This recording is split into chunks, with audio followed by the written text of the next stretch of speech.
All right, so we have officially started recording, and welcome everybody to the Transformational Leadership course for some of you, and the Foundations of Global Urban Leadership course for some of us as well who are taking this course. We do have, it's basically the same course, and we do that on purpose at BGU. We have people from different programs, master's programs and doctoral programs that kind of interact with each other, and there's a lot of cross-learning that happens, so we do that intentionally. We are, as Mark mentioned earlier, the purpose of this Zoom room, some of you may have some familiarity with the Zoom room, and some of you might be getting used to it for the first time. So as Mark mentioned, try to unmute yourself when you're talking, and then mute yourself when you're not. That way we don't have any background noise as other people are trying to share. Everyone who's on this Zoom will have the opportunity to share today. Just to go over the expectations, I'll be giving a basic introduction of myself, and I also want to hear from each of you. So you're going to have an opportunity to share about yourself, and then we will go around and we will go through the course syllabus just to make sure that everybody's on the same page. So it should be a good time together. We'll try to move through it as quickly as we can, but I want to make sure that we take the time to get to know each other as well. So I'm going to start us off with a word of prayer, and then we can get going. God, thank you for this group. Thank you for everyone who is joining. I pray if anyone's having any technology problems that they would be able to get connected and to be able to join this time together. We just pray against any attacks of the enemy, whether it's through technology or busy schedules or whatever's happening, that this will be a fruitful course and a fruitful time together today in this Zoom room. Help us to connect with each other and learn and grow together. And we give you all of this time, Jesus. It's in your name we pray. Amen. All right.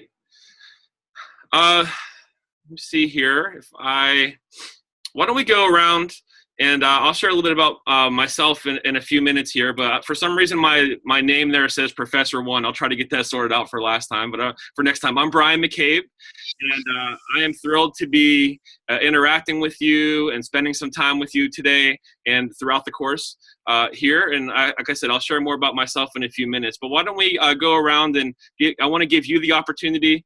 If you could just say hello and let us know a little bit about yourself. I know we're going to do the introductions in the online classroom, so you don't have to say everything that you said in there. But just a brief hello and a little bit about you and your work, and maybe the program that you're in at BGU here. So Tommy, why don't we start with you, since we were chatting a little bit earlier. You can share with everybody else. Okay. Hello, everyone. It's a pleasure meeting you guys. And my name is Tamaraibi Siloko.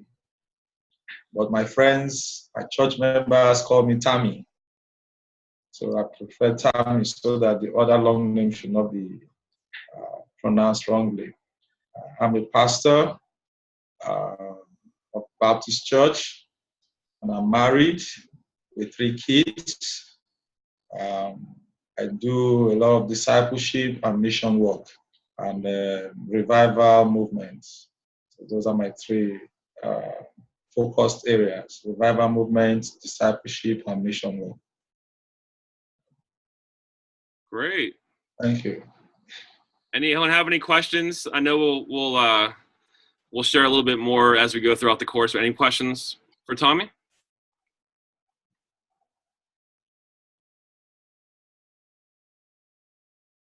All right. Mark, why don't we go ahead and you can share. I was going to ask, I didn't get the country again that Tommy's from. Which country? Okay, I'm from Nigeria. Nigeria. Okay. Yeah. Okay, great. Thank you. I'm Mark Shaw. I live in Vienna, Austria. This is my 3rd missionary deployment. We lived in Berlin in 1977 for a year and worked in a German church there. We worked out of Frankfurt, Germany from 1988 to 2004. And then we moved back here to Vienna 2 years ago, so all German-speaking countries. But a lot of work in Eastern Europe and former Eastern Europe, and even when the Iron Curtain was there, we used to do quite a bit of work behind the Iron Curtain. I pastored 7 churches and planted 4 of those, and we've helped plant probably close to 30 churches in Europe. Our first trip to Europe was in 1972 with a youth group where we started to do outreach together with Youth with a Mission at the Munich Olympics in 1972. Made lots of connections and followed up on those. And my master's, I'm in a master's class in the Magul Masters. Great. I think you and Tommy are going to get along very well, I'm sure, with your church planting interests. So, Tommy, you were telling me earlier there's 9 churches that have been planted over the last 10 or 11 years? Over the last 9 years. Over the last 9 years. Okay. Yeah, awesome. So it's like a church by here. Yeah, I'm working on planning my second one right now, and it's definitely a lot of work. So my hat's off to you guys for that. Any questions for Mark? A great work he has done. I think we'll get to know ourselves better, because I would like to learn from his years of experience, because he mentioned his first church 1972. It's a long time, so I would love to learn from him a lot. Thank you, Mark. You learned from a lot of mistakes.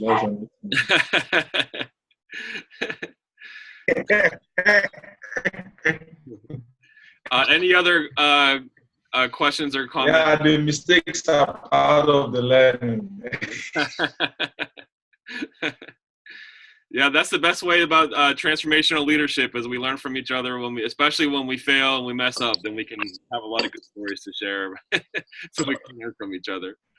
All right, thanks, Mark. Let's go ahead with Star. Good morning, everyone. So my name is Star Good, and I am from Fresno, California. I was in the nursing field for over 20 years. I became injured in about, really basically a dislocated worker in about 2004. I'm here in the DTL program to establish a nonprofit organization for aged out foster youth, to help them with their education, or to assist them in achieving their education, their college education. I basically was told, and I did my introduction in the Get to Know You tab, but I was basically told in 2005, I was instructed by a missionary to return to school. It was time to return and get my education for ministry. I had no idea what that would be. And I ended up at Fresno City College, which is a city college here, and Fresno Pacific University, where I met Randy White. Dr. Randy White was one of my instructors, and he instructed me after my master's program to follow my dream or follow my vision and to connect with BGU, and I am so grateful. Yeah, how many courses is this for you? This is actually my last course before methods. Wow, okay. Excellent. And where did you do an overture in the city somewhere, or was it in Fresno? I did not. I basically, my master's degree was in educational counseling and urban studies. And I took so many of those classes with the Urban Missions brothers and sisters. So it's like kind of a repeat for me. So this is basically taking the place of that. Okay. Awesome. I lived in the San Joaquin Valley there for 6 years. I was a public school teacher in Corcoran, a little bit south of Fresno, and I went to Fresno State to get my master's degree. So awesome. Yeah, it's an awesome place. And it's a pleasure to be here. Yeah. Any questions for Star? Or comments? Good morning. This is Claire Henry. Hi, Claire. Welcome. Thank you. Okay, let's see who else. We're just doing introductions. Thank you again, Star, for sharing. Let's see who else we have on here. I know Bekele was having some internet problems, and he asked us to pray for that. So, God, let's pray for him right now. God, I just pray for Bekele's internet connection, God, that you would help that to come back so that he can connect here with the group. Amen. Amen. So can we hear from Florine? Have you gotten your Florine or Simichu? Have you had your microphones worked out yet, or your video?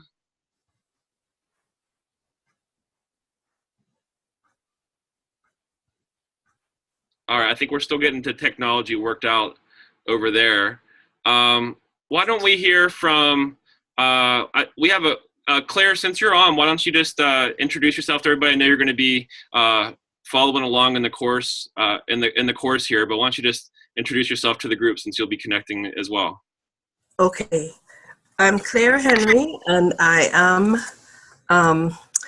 an adjunct professor here at BGU.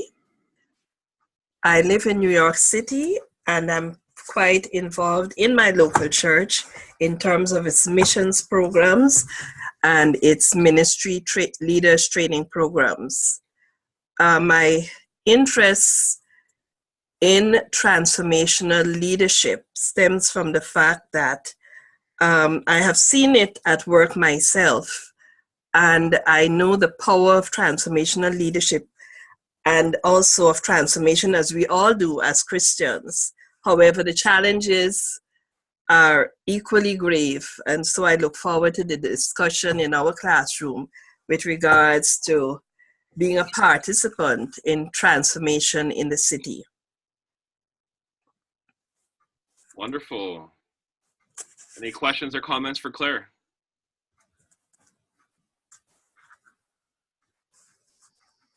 All right. I'm really thankful that you're a part of this journey, so welcome. Wayne, would you like to share? Dr. Weathers, would you like to share a little bit? Just introduce yourself. My name is Reverend Dr. Wayne M. Weathers, adjunct professor at BGU Graduate University, also a church planner outside of Philadelphia, planted a church here about 3 years ago. We obtained our building back in July. Did some adjunct professorship teaching at Lancaster Bible College, and very involved with a lot of organizations in and outside of the area of Philadelphia. So just excited to be auditing this class. Thank you. All right. Great to have you a part of this. Any questions for Wayne? Comments? All right. Looks like we have Josh on. Josh, could you share a little bit?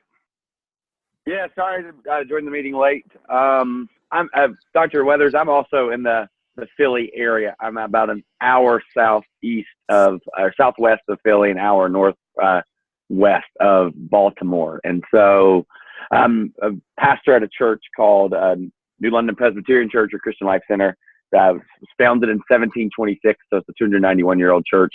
We just moved to the area about 6 months ago to lead this church. Before that, I was at a really large church, multi-site church in Montana, and before that, I planted churches in Northwest Georgia. So really intrigued by how to start and sustain movements, and so kind of made the journey from a PhD program into more specifically into a leadership program, and that's how I found BGU. All right. Well, church planning seems to be a theme for this group. We have at least 4 or 5 church planners so far, which is great. Again, we'll be sharing a lot with each other, and welcome. I'm so glad that you're here. Let's hear from any questions or comments for Josh.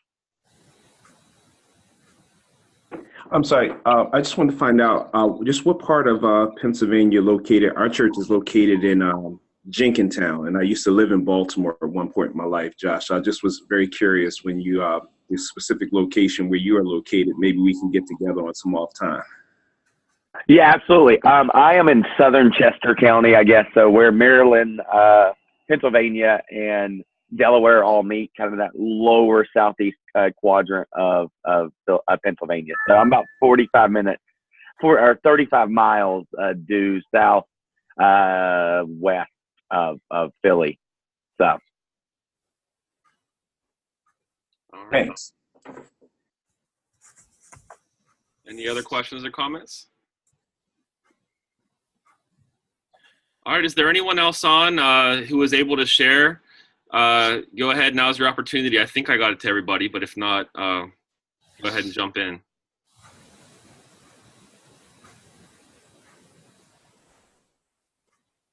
Okay, well, if we have some more people joining us as we go, then we'll go ahead and have them introduce themselves. So again, I think my screen says Professor 1, but I'm Brian McCabe. I'll get that fixed next time I set up the Zoom room. But really, just thrilled to be facilitating this course, and thrilled to be meeting all of you. We're going to spend some time going through the syllabus. Let me get something out here.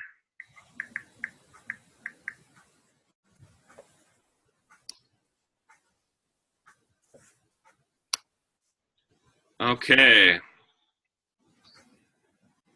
Can everybody see my screen?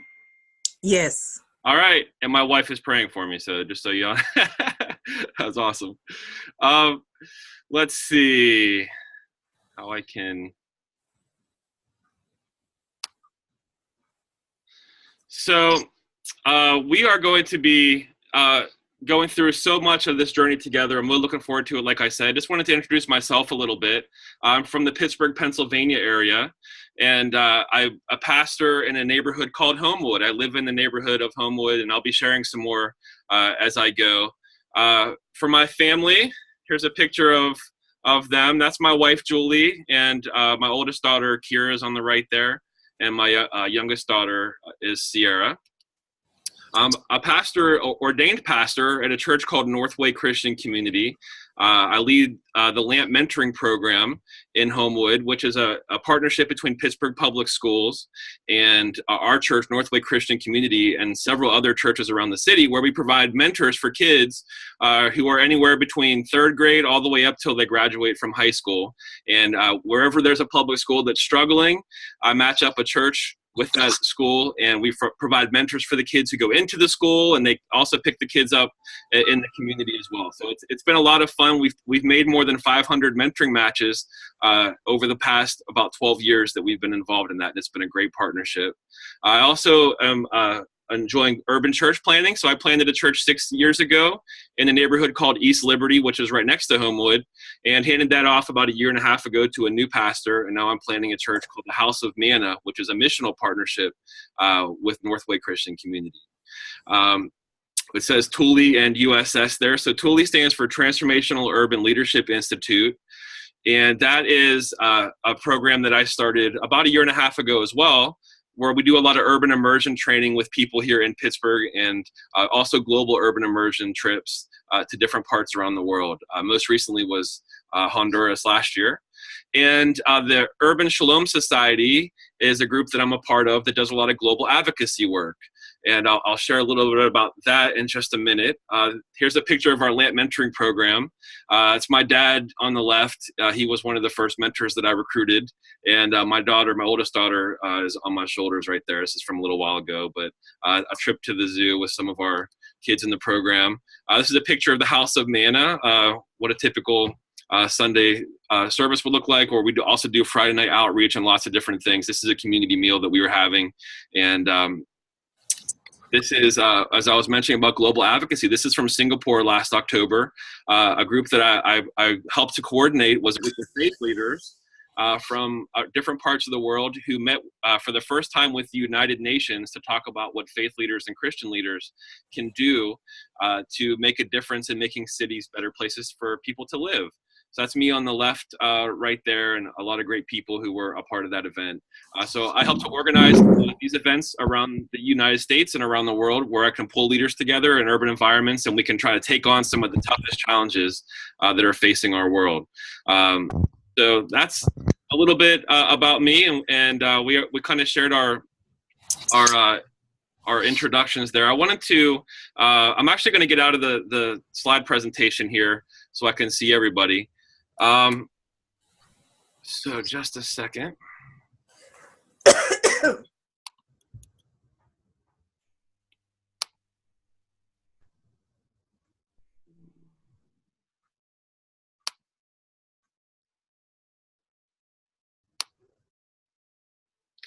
All right. I'm gonna pull all of us back up here. All right. If you have any, I think we have, now that I can see everybody's back up again. Bekele, will you share a little bit about yourself and introduce yourself to the group?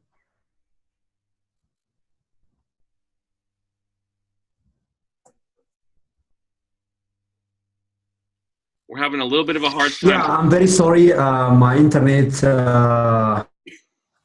was down for the last 10-15 minutes. Hello? Hey, yeah, we can hear you. Hello? Oh, okay. I'm sorry for the inconvenience. Thank you for your prayers for the internet. Pray for Ethiopia, our media, social media, and internet's down because of some political turmoil here.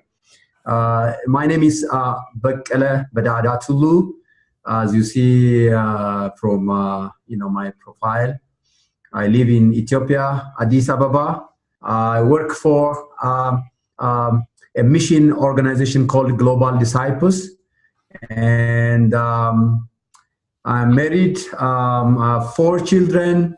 All of us live in Addis Ababa, and I serve as a vice president for Global Disciples in Africa, which is 31 countries, focusing on mission and church planting. And happy to be in this class, know each one of you and learn from each one of you. Thank you very much. Welcome. Any questions or comments for Bekele? Am I pronouncing it right, Bekele? Yes, perfect.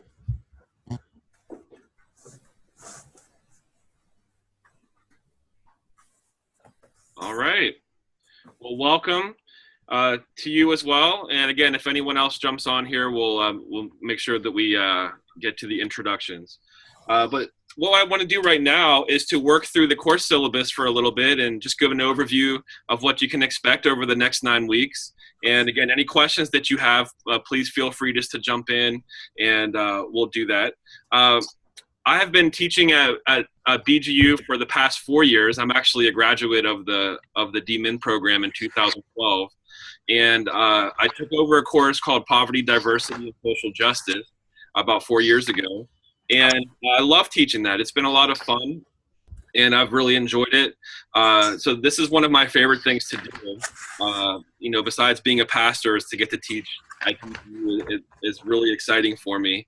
And this past, I guess a couple months ago, I was approached by BGU to see if I'd be interested in leading this course, this transformational leadership course. So full disclosure, I'm inheriting most of the course from Dr. Judy Melton, which is why if you see her picture a lot throughout the Zoom, not the Zoom room, throughout Populi, and she entered most of the content, and I'll be introducing some of my own content, but I'll be going through a lot of this learning journey with you. So obviously I've read the books and I've gone through all the different weekly assignments and lessons, but it's going to be a learning thing for me as well. And transformational leadership is something that I'm super passionate about. But all that to say, there may be some little bugs or quirks as we're working things out, or I guess I should say as I'm working things out for the first time. So that grace would be greatly appreciated, but I want this to be an excellent, top-notch learning experience for you, and I'm hoping to get us there through the course of these 9 weeks. In terms of the course numbers, I mentioned earlier at the start, if you joined us late, that there are some people are taking this course as transformational leadership, and some people are taking this course as foundations of global urban leadership. And Baki does that in order for us to be able to learn from each other and from the different programs. So I'm excited to hear from so many different perspectives, as we've seen already from this course. So many great people doing great work around the world, and it's one of the strengths of the Baki program, I think. Well, the course description there this course provides students with the foundations of what transformational leadership means in communities globally. Students will be introduced to concepts and topics related to the philosophy and theological underpinnings for this field. Students will be provided with group experiences in order to develop a cohort community to ensure a strong support and accountability infrastructure for the entire program. study tips and logistics will be reviewed. So we are hoping, sometimes it's difficult with online courses to build community, but we really work hard at this at BGU to get you into groups and to have these Zoom rooms for you to be able to interact with each other. And so I'm sure all the professors at BGU say this, but as much as you contribute in these Zoom rooms and in the online discussions and interacting with each other is greatly appreciated. It'll make the learning adventure better for everybody. The more comments you can make and the more group work that you can get done, even if it's just to touch base with your group about some of the content that we're reading through or a lecture that we saw, you can jump into those group rooms and get connected. I know we have probably some people that will be joining us this week that are new or that I haven't assigned to a group yet. So I'll make sure I get everybody assigned into a group, and I try to do that geographically as best as I can to get you at least close to the time zone. It's difficult to honestly set up with so many students around the world to get times that work for everybody for the Zoom room. So some of you, this might be an extremely convenient time to get together, and some of you, it might be extremely inconvenient. I did the best I could to try to, I know some of us are getting up early. It's 7 o'clock in the morning, and some of us it's probably 7 o'clock at night. So hopefully we'll be able to connect this way. The professors of record, so our academic dean at BGU, Martine, she's going to be helping out since she asked me to teach the course, and I'm also teaching that poverty, diversity, and social justice course at the same time. So Martine said that she would jump in, especially since we're moving through all the material for the first time together, and since I have 2 classes going, she may be helping to comment, to jump in here and there, and she may be helping out in a lot of different ways with some of the lectures and things like that. She couldn't join us today because she had another meeting scheduled at this time, but hopefully she'll be able to join us in these future Zoom rooms. And she's just many of you have interacted with her. She's brilliant. So I'm excited to have her a part of this journey as well. The online participation is something that is obviously, as I mentioned earlier, a really important part of what we're going to be doing together, since most of the course is online. We're hoping for 4 to 8 hours per week of online interaction and interacting with content. That's the goal. And again, I'm not going to read through everything word for word, because you can read through the syllabus and hopefully you have already, but I'm just going to highlight some of these things. And then if you have any questions, just let me know. Please work with the e-learning team. Our support person, his name is Dion Anderson, and he would be happy to help if anyone has any questions or anyone who's having any technology problems. He can help us get those worked out, providing that support for the course. In terms of due dates, hopefully you'll see all the due dates with all the assignments. So nothing really to go over there. All the information for the professors of record is there. I did want to talk about the guest lecturers. So again, since I'm inheriting the course, some of the lectures are maybe pre-recorded. Some of them are live potentially. I'm still working on getting those set up and reaching out. But we'll either way, for either through books or through a video or maybe in person, hopefully we'll hear from Dr. Barnes and Dr. White and Brad as well if we can. That would be great to get him connected as well. So again, I'm still getting those set up, but they may be involved some in the course as well as we move forward. Again, feel free if anyone has any questions, just give me a shout and we can slow down a little bit.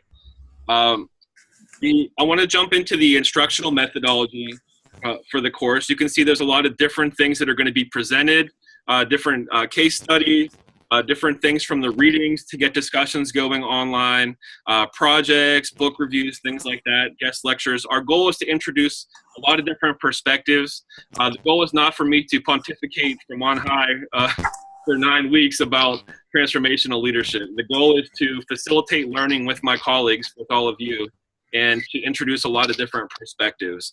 At least that's my approach to teaching. So we're going to have a lot of different perspectives from the readings and from lectures and things like that. The learning outcomes, desired learning outcomes for the course. I wanted to make sure I went over this just so everybody knows and we're on the same page. At the conclusion of the course, you must demonstrate in your online discussions, book reviews, journal, and final project that you have a basic understanding and mastery of the following desired outcomes. Number one, demonstrate a general understanding of what comprises global urban transformational leadership from speakers and readings, interaction with course mates, and interviews with urban leaders. Number two, show evidence of a clear, active relationship with your personal learning community, or PLC, to establish support and accountability for the degree program. So again, hopefully you're getting this emphasis at BGU that we want you to have a learning community that you're writing your projects to, people that are tracking with you in the journey as you read something, that you're processing it through with a group of people who are part of your learning community, so that they can help you process. I mentioned in the online comment that I had for lesson one that it really was a transformational experience for me in my leadership, going through all these perspectives, and that's my hope for you. But it is a lot to process through, so you're going to need to have some sounding board people to help you out with that. Number three, be able to articulate a philosophical and theological framework for transformational leadership based on the 8 perspectives. Number four, be able to exegete a section of your community and reflect critically God's work in your community. So some of you, this exegeting your community is a big BGU thing based off of Ray Baki's work of exegeting cities. It seems like if you're hearing about it for the first time, it seems confusing. And in week 2, I'm going to be posting some resources about what it means to exegete your city to get you going with that. Another word for exegete might be networking your city. It's a way to get to know your city, whether you're a pastor or a nonprofit leader or a business leader or whatever you're doing vocationally. It gives you a chance to network your city and build relational power, as Robert Linthicum calls it, transforming power, to be able to be a city leader, a transformational leader, and a change agent with the people that you're connected to in your city. So we're not just going to talk about it in this course. We are going to actually get involved by rolling up our sleeves and getting out into your city. And for some of you, if you're a little bit more introverted, that might be hard for you, but we're going to still do it. We're going to press through because the journey is worth it. And if you're extroverted, then you'll love this. You'll get to go talk to a bunch of people, and you'll have a good time with that. The 8 perspectives on transformational leadership, some courses may not emphasize these perspectives as much. For us in this course, this is actually the bulk of the content of the course. So all of these, I wouldn't ordinarily go through for some of my other courses and necessarily read through all of these since they're on every syllabus. But for this course, I want to make sure that I go over these, because when you write your final project or your individual project, you're going to be working in all of these different perspectives into your writing, into your research that you do. And that's going to be a big part of how I'll understand if you're learning in this course or not.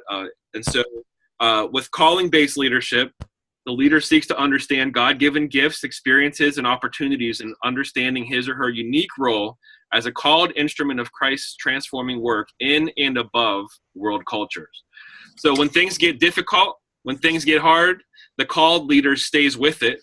And where an ordinary leader might kind of break down or go do something else, or there's lots of different reactions that can happen when things get hard. A person who's called by the Lord Jesus Christ to their work perseveres and has resilience, and that's a big part of what that means. Incarnation leadership, the leader pursues shared experiences, shared plights, shared hopes, in addition to shared knowledge and tasks. For myself, this has been an important part of my learning journey. When I first started with the mentoring program in this neighborhood, Homewood, I was living about 30 minutes away, and I was driving into the neighborhood to help to lead the program. And what ended up happening is I started reading books on urban ministry and went through the Doctor of Ministry program and was introduced to the incarnational leadership method. So I ended up moving my family into Homewood, right next to the elementary school, one of the schools where we have our mentoring program. So it was a big thing that was 9 years ago for my family, but the framework that BGU gave me helped me to understand what it meant to be present in a neighborhood, especially in an urban environment, with the people that I was called to serve. So my hope for you, again, sharing that story from myself, is that as we go through this course, that will be a really strong emphasis and a real big learning for you as well. And I'm sure many of you are already practicing incarnational leadership, assuming that. So when you share your stories with others about how you're living that out, others will be able to learn from your perspectives as well. A reflective leadership. The leader lives in reality, reflects on its meaning, and catalyzes others with the courage, symbols, and example to make meaning in their own lives. That one's pretty obvious, but transactional leadership is when you're the leader and things just come at you and you're making decisions left and right and you're doing the best you can just to keep your head above water. Transformational leaders who are reflective take that time out to be able to really try to understand what's happening, to reflect on it, to ask other people for their perspectives, and then to make good decisions and lead based off of reflection. Servant leadership, that's going to be a huge emphasis. In fact, Dr. Barnes' entire book focused on servant leadership, and it was a big theme through a lot of the readings that I saw kind of jump out from the pages. So the leader's behavior and priority is on servanthood first. In the style of Jesus, the leader leads by serving and serves by leading. So again, we're a traditional hierarchical leadership structure where a lot of the power is kind of with one person at the top. Is a lot of cultures have that as the leadership style. Well, we're going to talk a lot about serving from below and servant leadership and what that looks like. Number 5, contextual leadership. The leader recognizes the previous work of God in other cultures and seeks to experience its unique gospel expression. Contextualizing the gospel, especially for our church planners who are going through this, I'm looking forward to you sharing your perspectives on how you contextualize the gospel, to your neighborhoods where you're planning your churches, and how you're training your other pastors who are planning along with you to contextualize the gospel. That's a really important part of what it means to be a follower of Jesus, not just for church planning, but for every aspect of leadership. Global leadership, the leader understands the complexity of today's global, pluralistic, urban, economic, and political landscape and sees the church from the perspective of a world church rather than a nationalized, denominational, or localized church. And one of my favorite parts about my job here with teaching at BGU, but also through the Urban Shalom Society and the Leadership Institute, is meeting so many people around the world where God is doing amazing things, and capturing those stories, hearing those stories, letting those stories transform me and change me. That's my hope for you as well, that these global perspectives will really be transformational for you. Shalom leadership, the leader pursues reconciling relationships between people and God, people in their environment, and people in themselves. The leader works toward the well-being, abundance, and wholeness of the community, as well as individual. And that one is pretty obvious. And as mentioned there, shalom has kind of a loaded meaning at times. But for our purposes, I think that's a great definition. What does it look like when you go through this transformational leadership course? Is your city going to be a better place because you're a leader there, because your organization is there, your business is there, your church is there, your school is there? Is your neighborhood experiencing transformation in the people there, in addition to yourself as you're going through this journey? And then lastly, prophetic leadership. The leader speaks truth with love to and through power. With sacrifice and humility, the leader pursues change in the broken systems and practices in the political, economic, social, and religious life of the city and world. The leader must give voice to those that have no voice. Proverbs 31:8. And again, this has been a big learning for me. When I first started starting the mentoring program 12 years ago, and I was entering into situations of broken systems, I didn't know anything about the systems. All I saw was people that I was interacting with on the individual level.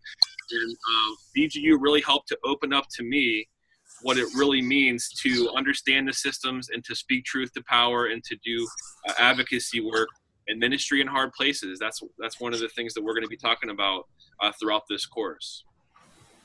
So let me stop right there before we jump into the course expectations or any of the rest of the syllabus. We are going to go through that. Does anyone have any questions about how to incorporate those 8 perspectives on transformational leadership into your work for this course, or anything else that I've gone over so far? Any questions or comments? Yeah, I want to know about the personal learning community. What is expected of us about that? What are we going to do with them? Are we going to gather them from time to time to share what we are learning with them and have a record of that? That's one. Secondly, I've not gotten the syllabus yet in my maybe through my Yeah. alone. What I would like to see with your personal learning community is, as we're going through and you're working on your reflection journals or you're making comments in the online discussions, that you would say, hey, I talked to so-and-so who was a part of my personal learning community, and we were talking about this one specific issue, and I was having a hard time with that. I wanted to get his perspective or her perspective. So it can be informal. It doesn't have to be, I met with my PLC 9 times, once every week, and we met for 38 minutes. Not looking for that necessarily. It's more informal than that. But I would just love to hear some of their perspectives, or if anyone's pushing back on anything. One example would be like servant leadership. So as I was reading through the books for the course, I noticed that there are some people that say, you know what, servant leadership is bunk. It doesn't work. It's not a practical way of leading for me. I'm going to go lead another way. And the books were about, hey, it's not actually a model of leadership. It's more of a way of being. It's a way of interacting with people in your organization to help other people kind of get better by serving them. And so you might talk to your PLC and say, hey, I'm reading a lot about servant leadership. What do you think about servant leadership? Do you think that works in our context? Do you see that in me? Am I even doing that? And those are the types of things that you would share through your interactions with them. Make sense? Okay. Other questions or comments? Okay. Again, just a reminder: when you're not talking, if you can get your microphone turned off, and then when it's your turn to talk, you can turn it on. That'll help with a lot of the background noise for our time together. Let's jump into the course expectations then. Hopefully for your pre-course work, you've been able to read through. Sorry, before I go on. Excuse me. Oh, that's okay. Hopefully you're able to read through the different books for the course and get a lot of that. The first book for this week was that section on deep change in the lesson there. So again, I'm hoping when you make your online comments and when you write your projects that you will incorporate quotations from the book. So I'll really be looking for that in the grading, and we'll be going over a lot of we'll be going over that when we go through the different projects. I'll be looking for those quotes in there. So make sure you're keeping some note cards or organizing yourself, however you do it. And we'll be looking for that as you're interacting with each other and as you're doing your individual projects. The online participation, we focus heavily, in the context of teaching strategy, BGU focuses very heavily on the facilitative model. As such, students are constantly encouraged to participate. We help provide the framework and overall classroom guidance, but we want to hear from you. How do your life experiences add value to the academic content? How do these experiences take us from the concept to application? This is what we are seeking as we evaluate your overall class participation. So again, try to make it as relevant to yourself as possible. And then in your comments to the other students, we're really emphasizing critical thinking. So someone will post something, and it's okay to agree with somebody and to affirm them. But also we want to know, is there anything that you would push back on with something that somebody wrote, or another perspective that you might introduce as you make your comments. So we're looking for a next level of thinking beyond just, hey, that's a great comment, thanks for saying that. And I did my 2 responses for this week, so really try to think through your responses to your classmates. May I ask a question, Dr. McCabe? Sure, yeah. In terms of the reading list, is there an order in which you would like us to read the material? Because I started my reading, but I didn't read that book that the discussion is based on. So I just wanted to know if there was an order that you would like to give us in terms of which books to read first, etc. Yeah, let me look through my notes off the top of my head. Sorry, and then the next question is, Yeah. can we get to read the book from the library? Yeah. Okay. So both good questions.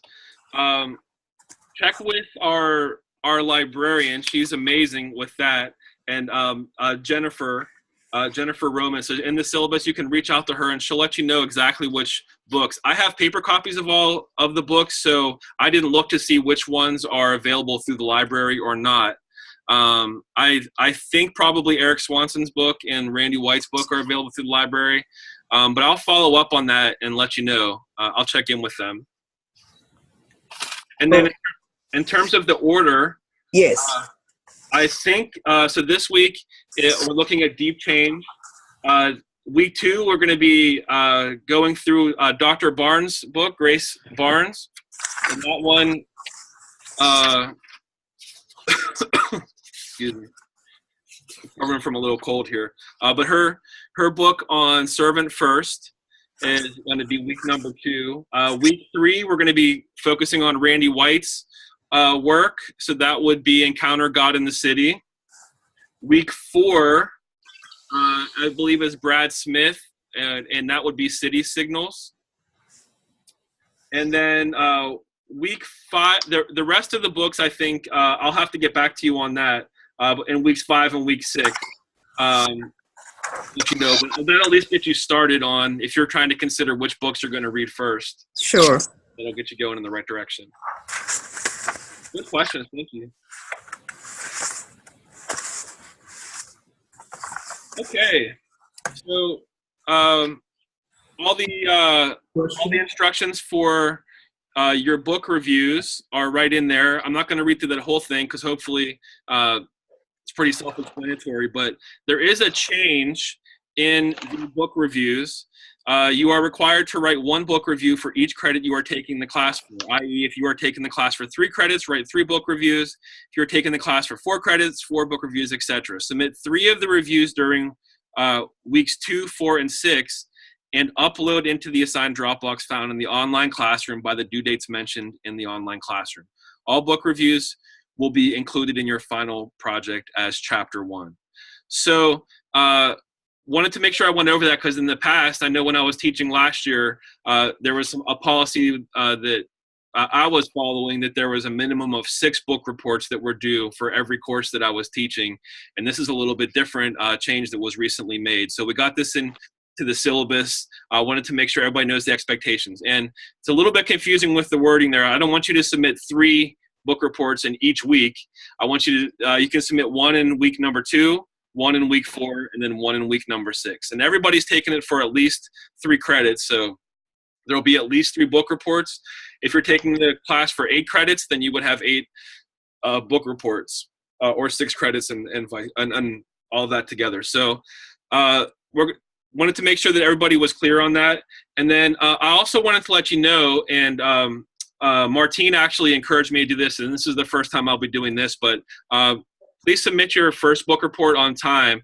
But I'm not going to be giving a grade on that one. I'm going to be giving you lots of feedback on the book report, and it will count for it's mainly an opportunity for you to hear back from me. What am I looking for in the book reports? Is there anything that you were missing? And then all the other ones will be graded after that. But the first one will just be more for feedback so that we can interact. And I give lots of feedback in my grading, written feedback usually. So I wanted to let you know about that. Discovery and Reflection Journal, Chapter 2. During week 1 of your course, you will be asked to identify 6 different urban leaders in your city, preferably those who have been transformational. You will need to contact them and set up your meeting appointments with them during week 1, as well as prepare your interview questions. These questions will seek to find out in what ways these leaders have become transformational leaders in their communities. During weeks 2 through 7 of the online course, you will go and interview a transformational leader in your city and keep a reflexive journal about your discoveries and reflections. Each week's entry will consist of 3 distinct parts: description, analysis, and application and integration. Write this journal to your personal learning community as well as your professor of record. Write briefly, use this as an opportunity to process what you have viewed and discussed, and put it in relationship with what you have read. This becomes chapter 2 of your final document. And then I wanted to keep those descriptions there for description, analysis, and application integration. I know it's written in there twice, but I wanted to keep those descriptions in there just so everybody is really sure about what we're looking for in that journal. So, really basic stuff there. You may have some comments or questions about that, but hopefully the main thing this week is to identify some leaders that you would like to go and spend some time with. They don't have to, they could be church leaders, business leaders, school leaders, nonprofit leaders, any government leaders. We want to try to have some different perspectives. And I know, again, this could be a challenge for some of us, either if we've just arrived in a new city, maybe you don't know everybody as well, or if you just have a hard time getting appointments. I understand that, but I want you to try to do your best to get those 6 meetings set up and to really try to do that now so that you're not scrambling towards the end of the course to try to meet with 6 people in a week. We want to try to spread it out a little bit. So that will show up in your reflection journal. And then from the interview questions that you ask and the answers that you get, when you're writing your individual project at the end of the course, you're going to be incorporating some quotes from the people that you're interviewing, some of their perspectives to help to kind of reinforce some of the things that you're learning. So I met with so-and-so, and they're a great example of a servant leader. So a servant leader is defined as this by Dr. Barnes. And I saw those characteristics in this leader that I met with. Here's a quote from them that reinforces the concept that I just wrote about. So it's that type of integration in the course that we're looking for when you're doing those interviews. So for many of you, as you get close to your final projects for your program, not just for this course, but you'll be doing probably a lot of interviews and things like that. So make sure you save all that information that you're doing in these courses as you move towards the end of your program. And if you're doing a dissertation or a capstone project, some of those perspectives of these initial interviews, you may be able to incorporate into that as well as a research method. So any questions on that? Yes, I have a question on that. Sure. 2 questions. I think you said something about suggested questions for the interviews. Is there like a list of questions that are best or really get to the point so that you don't, so that in our interviews that we don't ramble, but kind of keep it right to the direction that we want to go to? Are there suggestions for that, or you just leave it all up to us? Yeah, well, I definitely wanted to leave that open-ended for you, depending on your context, what questions might be appropriate or not. I do agree with you. We don't want to waste anyone's time, so we want to ask good questions. What I can do is look through, I'm making a note here, to look through for some example sample interview questions. There's a lot of great resources out there. When I'm supervising dissertations at BGU, I'm often working through this process. The reason I'm giving kind of a general answer is because each of the people that I work with their dissertation, their questions end up being a lot different, but I do think there are probably some sample ones that I can find. Claire or Wayne, would you have any perspective that I didn't provide on that?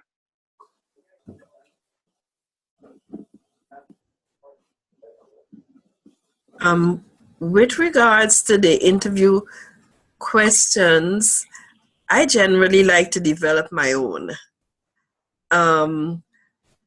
However, I think that sometimes it's a meaningful exercise if we can share interview questions. So you're suggesting in our course that when we're having the online discussions, we can post some of the interview questions that we're using? Yeah, we can talk about what interview questions. Great. Yeah. Sounds good. Dr. Weathers, do you have any insight on that? Sorry, it took me a while to get off of mute. Sorry. Yeah, I'm in agreement with Claire and everything. So I think that particular method will probably suit us best, or suit the situation best. Great. Thanks. All right. Uh-huh. I had one more question. Go ahead. Yeah. It had to do with the content on the, excuse me, where'd I go? Oh, the content on the journaling. Having left the classic definitions in for description, analysis, and application. The last three at the end of that section talk about integrating all of the, dealing with and describing the content for that week. But if we do that and the interview, there's probably not going to be enough room in the journal to do both of those. So I'm assuming you mean to focus on the interview and then integrate some of that information into the interview. Is that right? Yes, that's accurate. Yeah, I think, and again, I know if there's any confusion there, I apologize for that. But I do think I wanted to keep the categories just so that everyone had a framework for what they would write. But if you're trying to decide how much content you're going to put in, definitely lean in the direction of the interview status. Any other questions on the journal?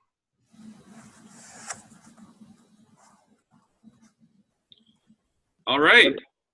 Sorry. Oh, yeah, go ahead. Okay. So are we going to have 7 journals for each week? Because we have got normally seven weeks. Do you have to put together a journal a week to make them 7 altogether? Does that making sense? Yeah. It's not 7.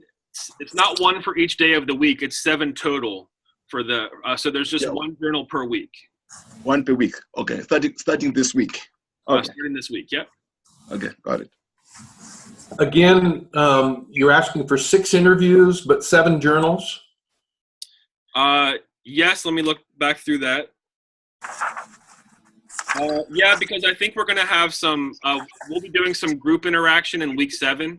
And so for your reflection journal, if you need one for that week, then you can just talk about your group experience and some of the perspectives that you had with that, as they'll be helping you out.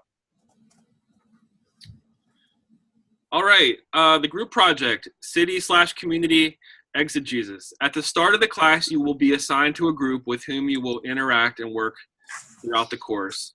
So again, I mentioned earlier, we may have some people coming and going for this course, and I'll make sure I get those groups kind of situated.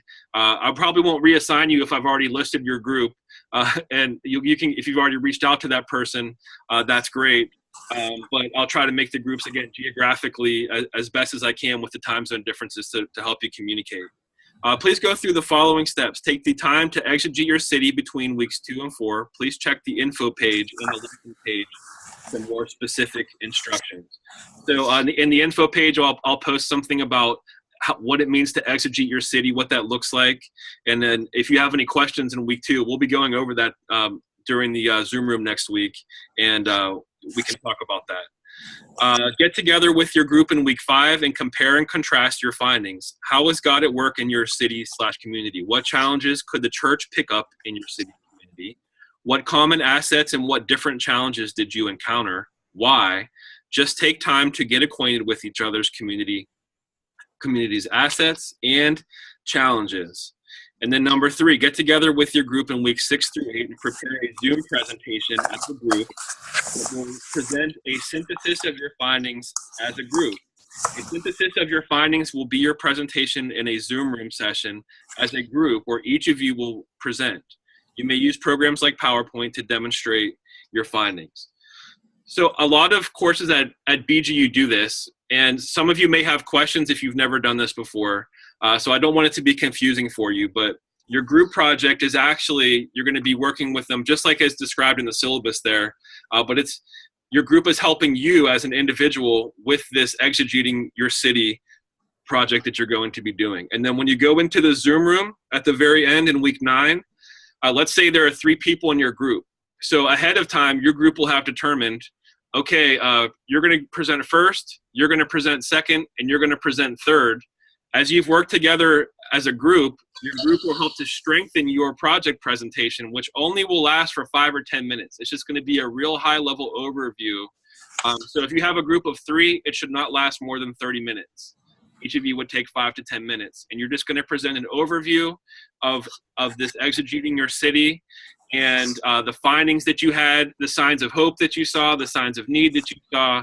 And again, as we go through the course and introduce some of that content, that'll be clearer for you. But there may be some questions about the group project. So does anyone have any? I do. Sure. First of all, can you post this video somewhere so that we can have it as reference? Yep. The Zoom video. Okay, and thank you. And second, how do we exegete? I mean, I could see an area, the whole city. Exegete, just looking for leaders, or, I mean... Yeah, so, sorry, you want to keep going? Well, because I completed, my first class was the ABCD class, you know, and so I exegeted an area, and that was quite extensive. And so the city, I can't wrap my head around that. Yeah, I would say in Baki styles, you know, start with those closest to you in your immediate area, and then work your way out. Some of you, the city may not be, I mean, it's kind of a general term, but for some of us, it might be a broader exegeting your city as much capacity as you're able to do. You know, the main thing, here's some examples from Ray Baki, is, you know, map the assets of your community. So you already did the ABCD course, so you may already have a head start on that, but are there any other areas that you haven't mapped out that you didn't get a chance to in that other course that you could do for this project that would help to move your research along? You know, visiting social organizations in the community, such as schools, police, hospitals, fire departments, businesses, things like that. So think outside the box a little bit. It doesn't have to be on an hour on the other side of the city. It could be right there in your local area. But I think it would be great to, you know, to network with some different perspectives, some different, you know, sectors of society. Okay, thank you. Yep. All right, any other questions? All right, for the individual project, your individual project, you must demonstrate an understanding of transformational leadership. You will need to answer the following question. What does it mean for me to be a transformational leader in my city? In that paper, the instructor needs to see evidence of your engagement of your PLC and your reflection, and that you have begun to incorporate and apply what you have learned about transformational leadership in your city. You will need to demonstrate that you have met the learning outcomes for this course. Furthermore, it will be very important that you refer to every book on the required reading list, including quotes from each book and interview. So, you know, again, the theme that I've been kind of saying is, you know, at Baki, we're scholar practitioners. So we learn theory, but then we apply it to our own unique context that we have. And that's where a lot of the key learning happens. And so as I read through that, I'm going to be looking for you to speak specifically about those 8 perspectives on transformational leadership. I'm going to be looking for you to use quotes from the authors from each of the books that we read through. You may have some quotes from some of the lectures. And then, you know, write about that, you know, with that main question there. What does it mean for me to be a transformational leader in my city, and kind of run everything through that lens. And then, of course, you have the Baki paper template to help you out with that. And you know, most of those instructions there are kind of self-explanatory. Any questions? So the final project will be due on March 23rd.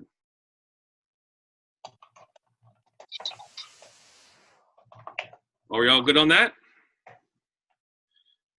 All right. I just have a question about the book reports. Sure. In all of the courses for the DTL, we turn our book reports in at the end, the 8 book reports or whatever it is, whatever's required. How do we turn them in this class? Yeah, so you would turn them all in at the end as chapter 1 of your individual project. So that's when you would submit them all in. But you're going to turn them in. You're going to turn 1 in week 2, 1 in week 4, 1 in week 6, and then the rest. If you're doing 8 of them, then you would just put all of those in your final individual project. So let's say you submit a book report in week number 2, and I give you feedback and get back to you, and then you have this document that has, you know, that you submitted already in week number 2. And the same thing will happen for week 4 or week 6. You would take that same document and put it in, include it in chapter 1 of your final individual project as well. Okay. All right. So for self-evaluation, sorry, I have a question also on the book report. Yeah. Sorry, you mentioned week 1, week 2, week 3, week 4, the book that we focus on. Our book report is going to be selected from those all the recommended, or from this week 1 to 4, because we are going to write 4 book reviews. So do we need to follow that sequence, or we just pick 4 of them? I think you can just pick 4 of them, especially because I didn't give everybody the books that were going to be reviewed in the first 4 weeks of the course. So as Claire was saying, some of you may have read other books and you might be a little behind, and I don't want to put that pressure on you for week 2. So I would just say, as long as they're on the recommended, the required reading list, that you can pick one for the one that's due in week 2, another one that's due in week 4, and then also in week 6. Okay. Any other questions on that?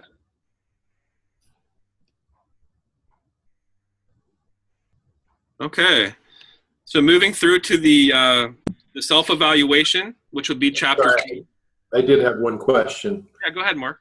I wasn't quite sure who was doing the questions had already done the ABC, but that individual probably has already a list of questions that they've asked. Maybe they could post them to get the conversation started, just a suggestion. Sure. Star, what do you think about that? Would you be willing to do that? I'm sorry, I was typing to Martine. I'm sorry. What was the question? Go ahead, Mark. You've already done the ABC star, so yes. I'm just guessing you probably already have done a list of questions that you've used in order to get that conversation started. Would you be willing to post some of the questions you've used? I sure will. I kind of did. Well, I made a master list, but as I got to the different home and sat at the different tables, different questions came. So it was really unique, and really each experience was different, depending on the setting. And I had, different questions in the different settings. Great. But I will do that. Thank you. Mm-hmm. Thank you, Star. Okay, self-evaluation, chapter 4. Write an evaluation that reflects what you learned during this course. It should be chapter 4 in your final document. Did it fulfill what you anticipated based on the course's desired learning outcomes, goals, or objectives? Did it meet your personal goals for the course? In what ways do you feel that you grew in your understanding of biblical values, and in how you integrated them holistically into your life? So that one's pretty self-explanatory there, but if you have any questions, let me know.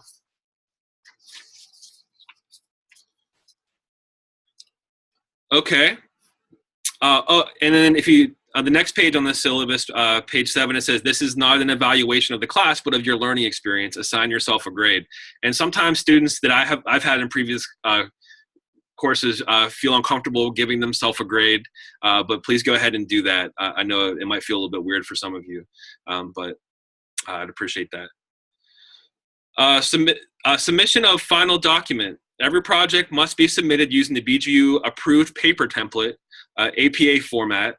And I know, not to generate some confusion, but I just saw an update from Dr. Melton that all new students are doing APA. Most students are doing APA. There are a few students who have been in the program for a while who are using Turabian. And I just wanted to let you know, if that's you, that's okay. I can work with both. But just wanted to, again, if you're on the fence about which one to use, I prefer APA just to keep it consistent with everybody. If a project is not submitted within the template, it will be returned as insufficient and not graded until it is presented in the template. Your final document will consist of a total of 35 to 40 pages and should be presented double-spaced and 12-pitch times New Roman typeface. This gathering of all documents is to teach you how to write an APA format in preparation for your capstone or dissertation project. Every project should include the following elements. And I just wanted to make a note about the page numbers. Please do your best to stick to that. If you're getting to the end and you're panicking because you absolutely had one more page or something, just reach out to me and contact me, and we can work together to get that sorted out. But I'm hoping that you'll stay in that range. I'm sorry, it might be different for some of you. The page numbers will be different depending on how many book reports you have and things like that. But according to your syllabus, in your program, try to stay on track there. Title page, listing the project title, course name and number, your name and the date, table of contents, book reviews as chapter 1 for the books designated above that you have read for this course, including the title, author, and number of pages, as 2 pages each. As you read each book, fill in the table found on the first page of chapter 1 of the paper template to indicate which books you have read to meet the reading requirement. Also include in this table the 3 books for which you have written, 2 pages each, and included as chapter 1. So the what was I going to say about that? It slipped my mind already. All right, let's keep going. Journal entries as chapter 2 should be 7 to 14 pages. Again, be concise with those journals. You don't have to go on and tell me everything about everybody, but try to be as concise as you can. The course project will be chapter 3. Self-evaluation will be chapter 4, and then your bibliography containing all the references and resources you have used in the document. Oh, I remember what I was going to say. Sometimes people forget to fill in the book information that was mentioned when we were talking about the book reviews there. So please make sure you do that about how many pages you read. Just don't skip over that in the template. Write your final project to your PLC in a style that is contextualized, clear, and applicable. Like Paul, who wrote to the Corinthians then, but for us today, write your assignments to your leadership team or PLC, but for your professors. This will shape your writing style and vocabulary. You can get very creative and practical, but you will also be held accountable for all aspects of your work in this leadership program. Submit an assigned Dropbox found in online classroom no later than March 23rd. Any questions about the final document? So if you're taking this course for the first time, not this course, but a BGU course for the first time, this is probably like drinking from a fire hose when you might be overwhelmed at the thought of putting a final project together or a paper. Those of you who have been through it, you know. And so, the reason I wanted to say that is if you're feeling overwhelmed or if you have any questions or if you're confused, there's that section there on help. Do you need help writing your paper? BGU has purchased several programs and has an extensive online library to assist you in writing projects. Encourage you to learn to use the EndNote program that can be found in the online library. BGU has been given a special offer from Grammarly, a program that helps with writing, grammar, plagiarism, etc. If you're interested, they have offered a subscription for just $45 a year. Just use that link right there to register. Again, if you're feeling overwhelmed, reach out for help. We want to support you in this learning journey as best as we can. I'll always be as accessible to you as I can be. And again, Martine will be providing support, and others will be kind of walking alongside you in the journey. Any questions? Yeah, go ahead, Mark. Just real quick on the information tab, there's a list of available resources, etc. In there is a list of rubrics. Are those important for us, for any reason, or are those for you? Yeah, I'm really glad you brought that up. This is good timing. And Martine will be happy that we're talking about rubrics. So by the way, Martine, welcome. I saw that you joined a little while ago. You want to say hello to everybody? Yes, I'm sorry I'm coming in late, but I was in another meeting, and I'm glad to see you all. And Happy New Year. Happy New Year too. So the rubrics are there as a guideline for the grading that will happen in the course. And those are the ones that I used are taken from templates that BGU has put together. And Martine's been doing a great job of encouraging us as professors to use rubrics as much as we can for grading, for the purpose of helping you, the students, to understand what the expectations are and to be more detail oriented. And so those are listed there in the information section for all of you to see. I hope you take a look at them. It just mainly look at the contents that shows you what the expectations are for each of those. Martine, you had made a suggestion. Do you typically go over all the rubrics, or? Should we do Actually, I don't think we need to right now, but what I really encourage you to do is before you submit an assignment, use the rubric to check if you have met all the standards at the highest level in order to get the best grade possible. So you can download each rubric, for instance, with the discussions or for the book reports or for the projects. Download these rubrics and check and do a self-evaluation. Once you're done with an assignment, check with the rubric, make sure that you have met all the requirements on the rubric, and this will ensure that you are working at the highest level. That's our encouragement to you. And also, when you receive feedback, the professor will send you the rubric with the checks where he evaluates you. Just check on that, and if you don't agree, email the professor and say, why am I getting that grade? How can I improve in that area? What are your recommendations, etc.? This is a working document between you and the instructor. That's great. So a question on that. Yeah, go ahead. Yeah, hi, Martin. Is that any different? Is there a change from the past on that, or are there additional requirements in these rubrics? Because we've kind of been conditioned to do things a certain way by our professors, and has the grading process then been changed to something else, or is this already templates that have been applied in the past? Yes, actually, we're just putting and formalizing a little bit what was informal to make sure that we have a little bit more objectivity in grading, and also criteria that apply to everybody, that the grading process be more open, more transparent, and a bit less subjective. But for instance, for the discussions, it's the same thing. You need to have a main post until by Wednesday, I think, and then respond to 2 other people, and the level of your responses needs to be at an academic level. All right. Thanks for that information. The grading percentages right there. That's what you will be graded on. And again, we don't want to have any surprises. As Martine said, we want to be as transparent as we can be.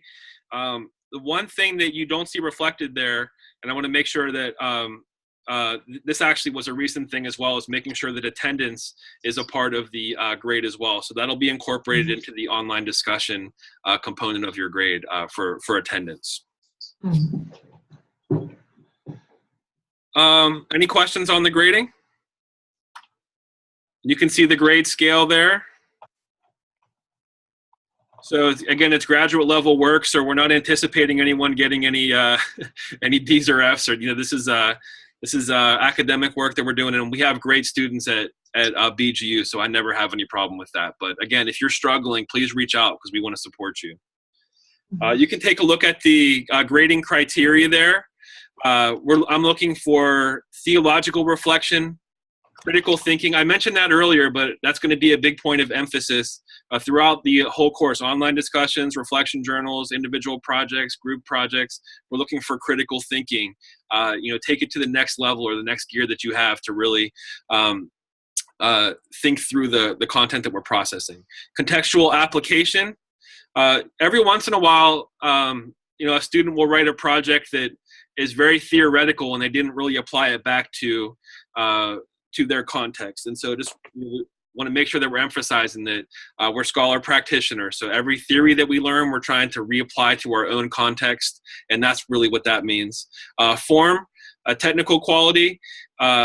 Again, there's so many resources at BGU. You might be getting to the last day writing your project and trying to rush to get it done. And I understand that because we're all working and trying to get things done. But as proactive as you can be as you go through the course, try to use your spell check, your grammar check, and the resources like Grammarly. There's no reason that you have to suffer through turning in a project that's technically bad or has bad form. We want to try to get you as many resources as we can. gained a general understanding of what comprises global urban leadership, from transformational leadership, from speakers and readings, interaction with course mates, and interviews with classmates. Again, as I said earlier, I know we have some of us are just joining, but you know, BGU is not set up as a model where I lecture at you for 9 weeks and then you regurgitate what the professor lectured at you. We're introducing on purpose a facilitative model where we're going to have a lot of different perspectives from a lot of different ways, from videos and reading and lectures and guest lectures. And so we want you to try to incorporate all those diverse perspectives into your final project. It'll make it much better, and it'll really help you. Developed a relationship with their personal learning community to establish support and accountability for the degree program. Go ahead and mention actual names of your PLC as you're writing, and these people that are walking alongside of you during this journey. You know, feel free to incorporate them into your paper. Articulated a philosophical and theological framework based on the 8 leadership perspectives. That's why earlier I read through all 8 perspectives, even though I know you could read them on your own, but I want to make sure that we highly emphasize that. This course, of all the courses at BGU, again, if you're just joining us, we're going to be looking for all 8 of these perspectives to be incorporated in throughout the course and in your final projects. And if you leave some of those perspectives out of your final project, you're going to lose points. So make sure that you're specifically mentioning it. This is an example of calling-based leadership. I interviewed this person. Now that is my definition of a calling-based leader because they did this, you know. So be really specific as you can. And then exegeted a section of his or her community and reflect critically God's work in his or her community. Again, if you're exegeting your community well, and we'll get those resources next week. So again, if some of you are confused about what that means, it's okay, because you're maybe learning about it for the first time. And week 2, we'll have those resources listed. And Martine and I will try to do our best, and I'll try to do my best to make sure that I'm bringing clarity to that. And Martine, I know that was something that you had talked about that you wanted to see for this course. Did you want to add anything on that?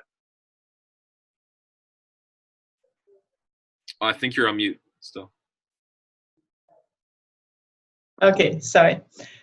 This course for several of you is the equivalent of a city immersion of our novature. We would like you to identify about 6 either ministries or organizations, at least, that are transformational in your own city, in your community, and go and interview them. And for the journal, you are going to journal on your interview and reflect on what these interviews and these models can teach you or bring to you. You will need to work with Dr. Brian to just clarify the list of the organizations or the ministries that you're going to interview, and make sure that they cover a broad range of community and or urban transformational models. Does this make sense? Because you will not do a city immersion where we take you from one place to another. You are creating your own city immersion, and you are going to develop your use your own networks, but to develop your understanding of how your community, how your city works. That's great. Do you have any questions or comments on this?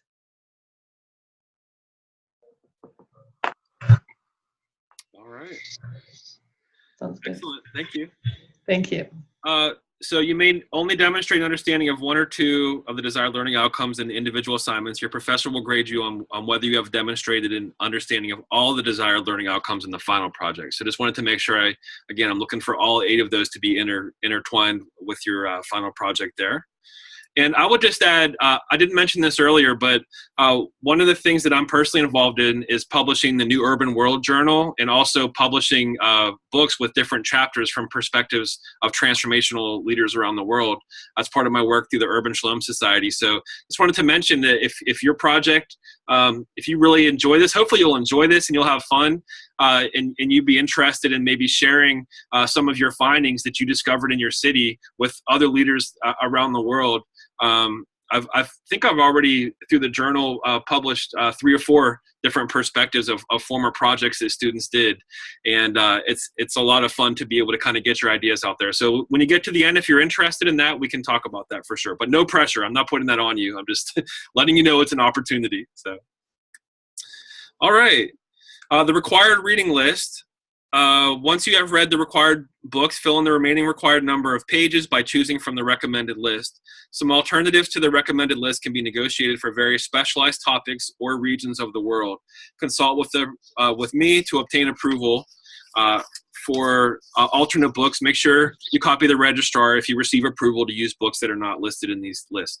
So this has actually happened to me several times before, and it doesn't happen a whole lot. But if there's a book that you just think really would apply to your research and to your context, let us know, and we'd be happy to work with you on that.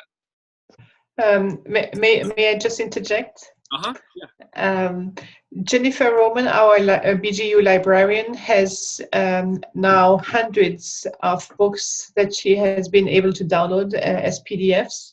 And if you cannot find a book that is on your recommended or required reading, please contact her. I'm going to put her email here, Jennifer Roman. BGU.edu, and it's on the syllabus as well. She will be able to help you find books or equivalent books to fulfill your reading requirements.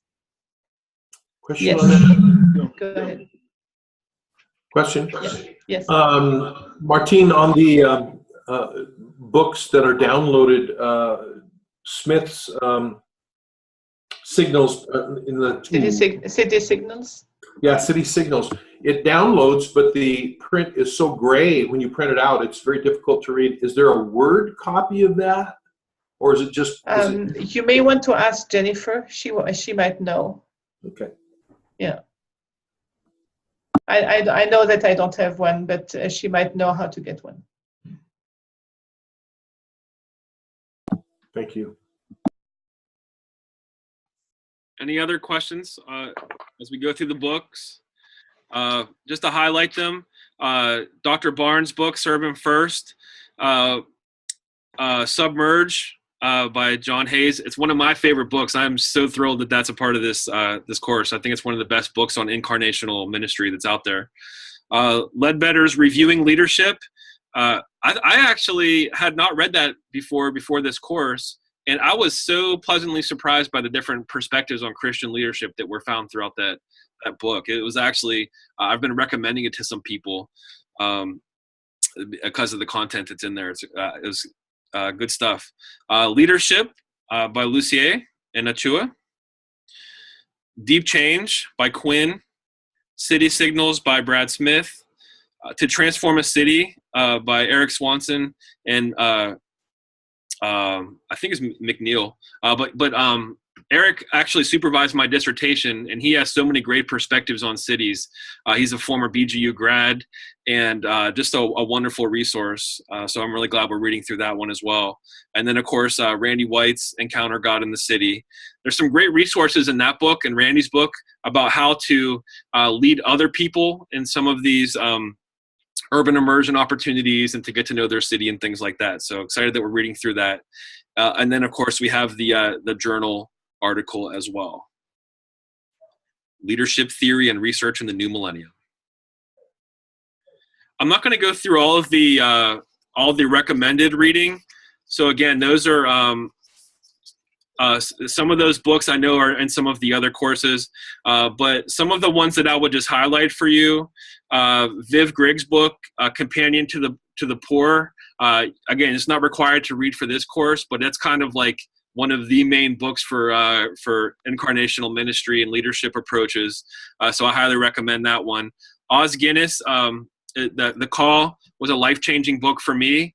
When I read through it for my first Baki course, it just helped me so much to discern the calling that the Lord has given me.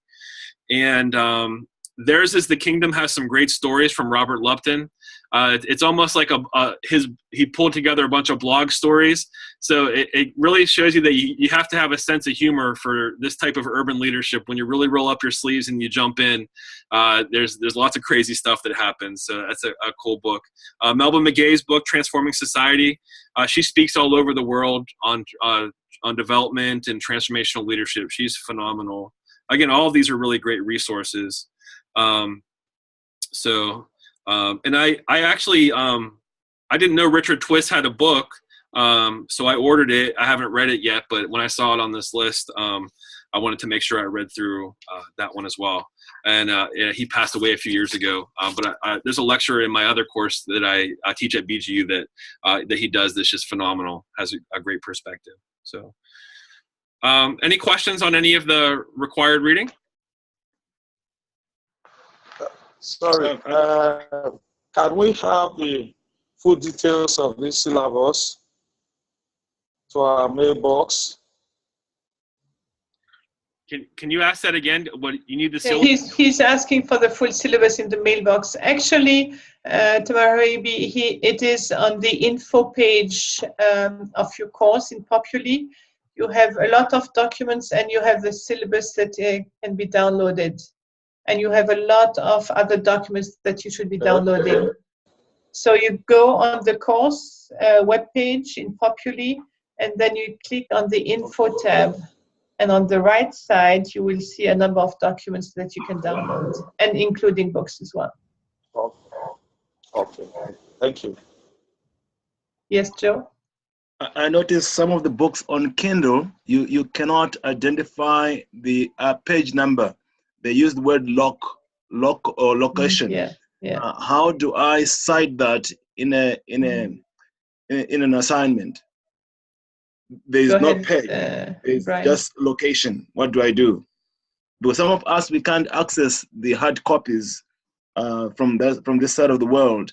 It's easier for us to get the Kindle, but then I notice that is a challenge. For some books, you can actually see the pages, but some books, they don't have page numbers. They only have a location, 238 or 235 of sorts. So how do you work with that? So, Martin, you might have a better answer, but I just looked at this the other day because it's becoming more and more popular with these ebooks.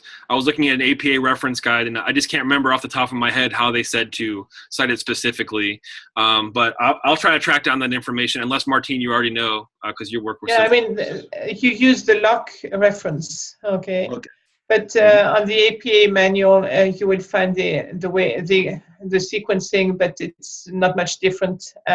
You put it at the end of your reference, but you will use the lock reference. That's all you have. Okay.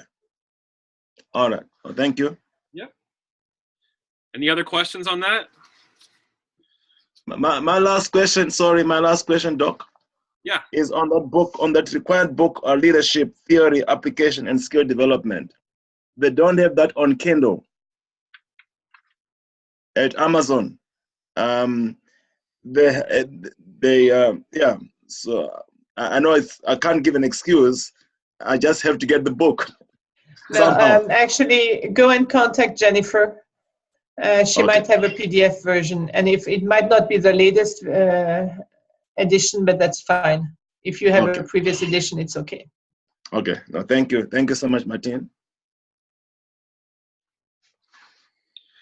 Okay, and just a reminder again, I know I keep reiterating this, but when we have a book that we're focusing on in the online discussion, there's going to be probably one thing that I'll just ask a question to get things going with the discussion. I might say on page 34, so-and-so said this, please talk about that. But also I'm looking for you in those online discussions to incorporate other quotes from the authors, from their perspectives, and also throughout your book reports. And finally, in your individual project, make sure you're taking good records when you find quotes that really mean something to you, that you're incorporating those into your final document as well to back up what you wrote. And in your individual project, you will need to have a quote or a reference to each of the books you read. Okay. Yep. because you read more books than those that you review. But we want to hold you accountable also to the regarding the other readings you do for this class. Sorry, Martin, I didn't get the explanation on what you need to do in your final page numbers on books we get from Kindle and from the e-copies we have. We don't have it now. Okay. With the Kindle books, you have a locator and you use the lock number as your page reference. The lock's number. Yeah. Okay. No, for my case, sometimes when I print it, I normally print it out because I don't read from the screen because of. Well, if you print out a PDF, then you have a page number. Don't come with page numbers. Well, then you will need to find the locator.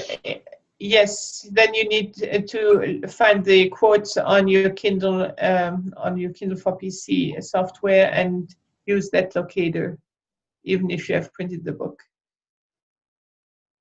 Oh, serious work. Okay. All right. Any other questions on that? Okay. So after you complete your final project, upload it to the appropriate Dropbox by March 23rd. We talked about the format earlier. There are so many great resources out there about how to do APA format. So again, if you're getting bogged down in that, just go ahead and do a Google search for an APA reference or a quick guide. They will be able to answer all your questions. The academic standards. Sorry, Brian, there's a number of APA guides also in the BGU library, so you may want to check that out as well. Yeah, speaking of the library, we have another thing that we're trying to emphasize. We've always had a great library, but we're trying to make that resource more available to all of the BGU community and to the students. So I would really encourage you to utilize that resource and go on there. And I'll actually have some assignments that you'll have to go access the library to be able to complete the assignment. So please make sure you utilize that resource. For the academic standards, I just want to make sure I go over this so we're all on the same page. Gender inclusive language. Each faculty member is committed to the use of gender inclusive language in accordance with the BGU faculty policy. You are strongly encouraged to use inclusive language in your writing and speech. Student integrity. You will do your own work to the best of your ability exclusively for the assignment for which it is being presented, i.e. you may not turn in a project from another course and expect to receive credit in the current course. You are expected and required to be the sole author of the answers to your class papers unless your professor grants special prior permission, as for example, if you require special translation to English.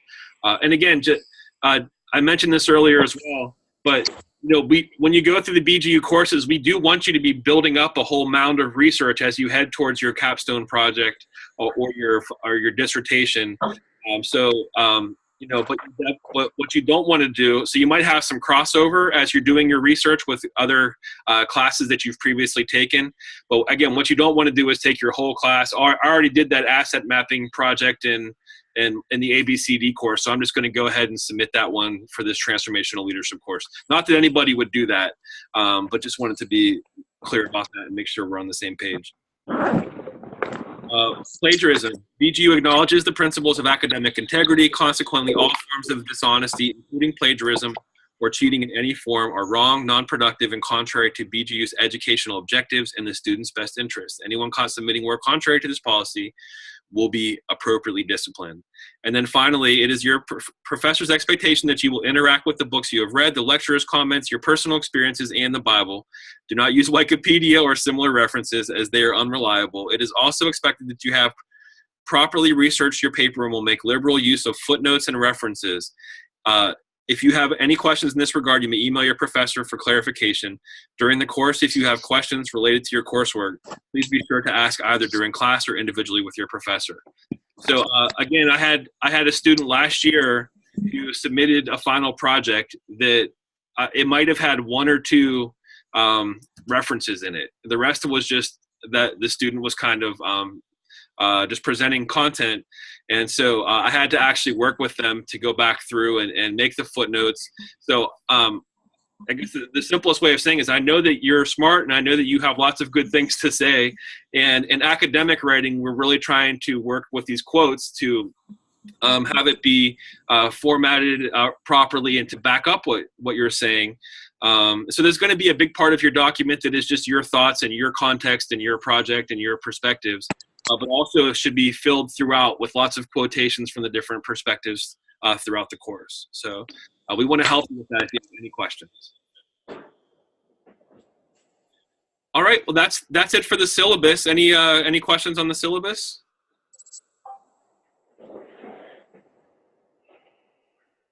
All right, I wanted to talk a little bit about the Zoom rooms. And again, I'm going through all this content for the first time, but from what I can tell, I know it's really hard to get a good time that works for everybody, and it's a sacrifice of time for everyone. But this time seems to be the one that's going to be the best for, so that we don't have to have people who have to get up at 2 o'clock or 3 o'clock in the morning. So we'll be sticking with this time. Right now, I know for sure that we're going to have a Zoom room in week 2 next Tuesday. So we're going to keep these Tuesdays as the day we do this. And then week 4 at the same time, 10 a.m. of my time, and week 6 at the same time. So the dates would be, today's the 9th, and it would be week 2 would be January 16th. Week 4 would be January 30th.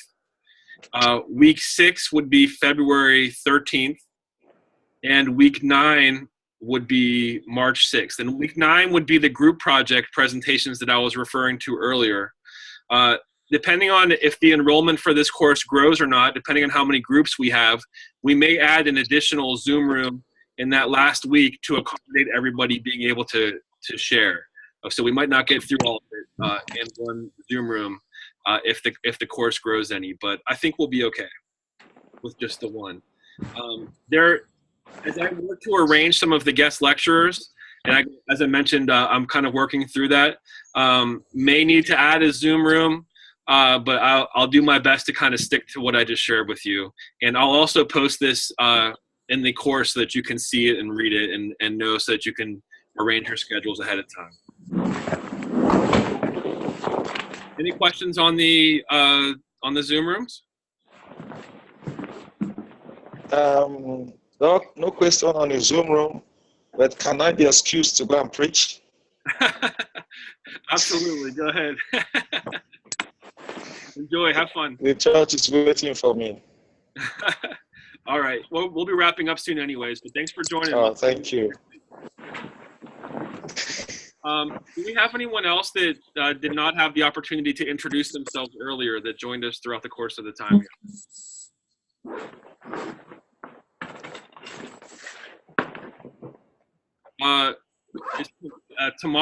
Tamarabi, are you on?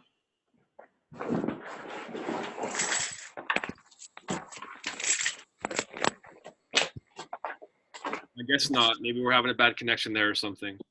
And I don't know, Florine, were you able to get your connection set up to where you could share?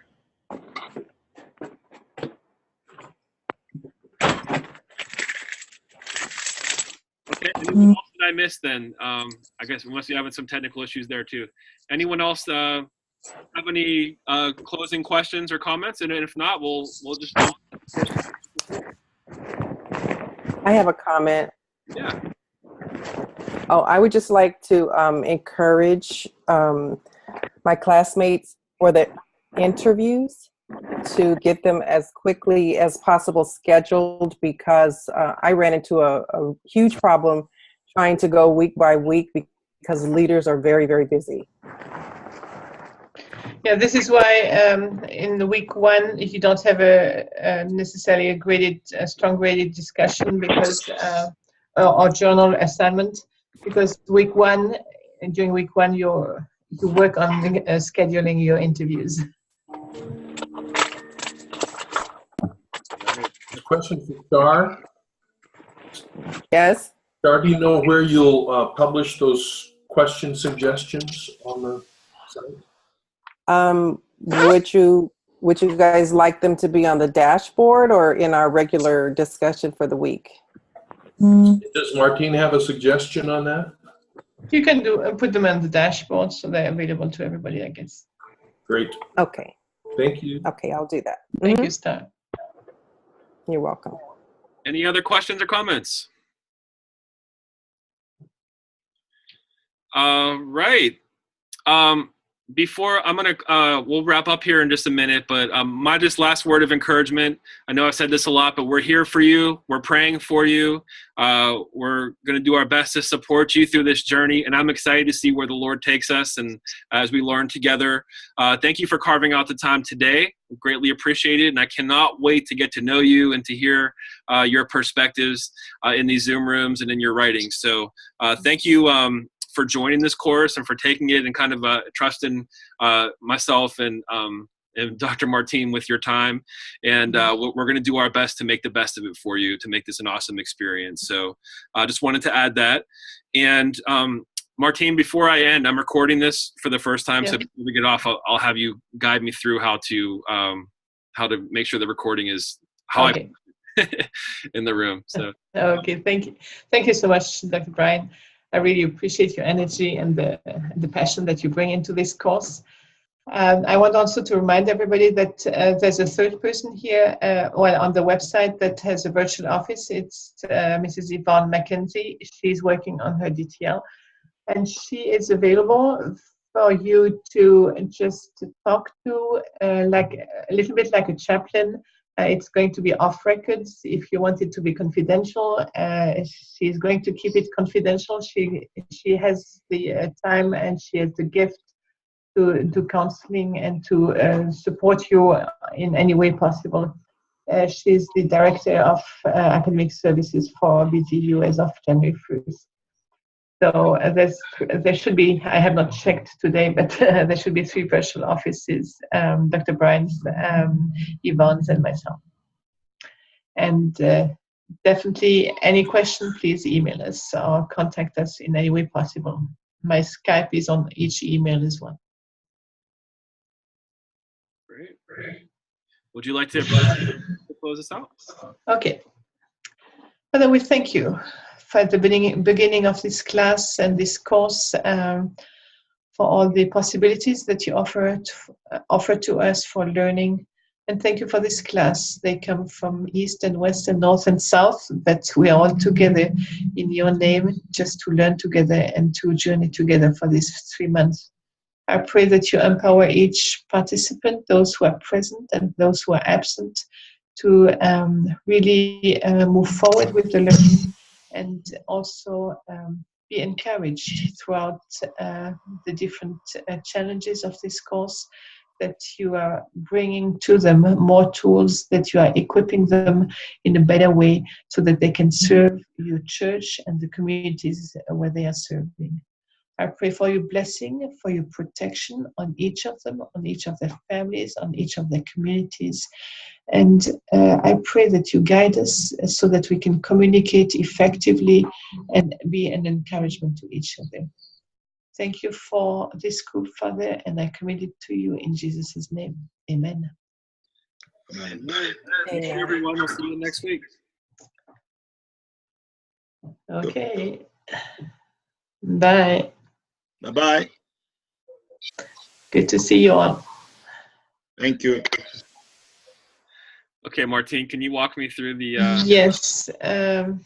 Technically, when you close the meeting, then it should ask you where you want to save it, in the cloud or on the computer. You save it on your computer because we have limited cloud space, and it transforms it, I think, into an MP4 document that you can then put on the course dashboard and make available to people. Okay. I'll do my best to figure it out. And Judy is the expert on this, so I've done it a couple of times, but I usually let her do it when she's in the meeting. Okay. So she's usually Well, I'll give it a try. I'm hoping that I won't mess it up, but No, but you can find it anyway. If you go on BGU Zoom on your account, they will lock it where it's saved. It saves automatically somewhere. okay. So that's just a backup in case I don't do it right. Thank you so much for your work and your energy. It's so good to see you. Good to see you too. And I'm going to call a small group of alumni next week, or possibly on Friday this week, to just do some advising to me in a couple of issues. Would you be available on Friday? Yes, this Friday.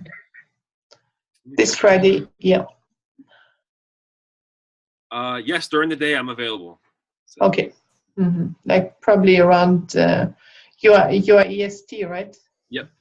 Yeah, so around, let me see, 3 p.m.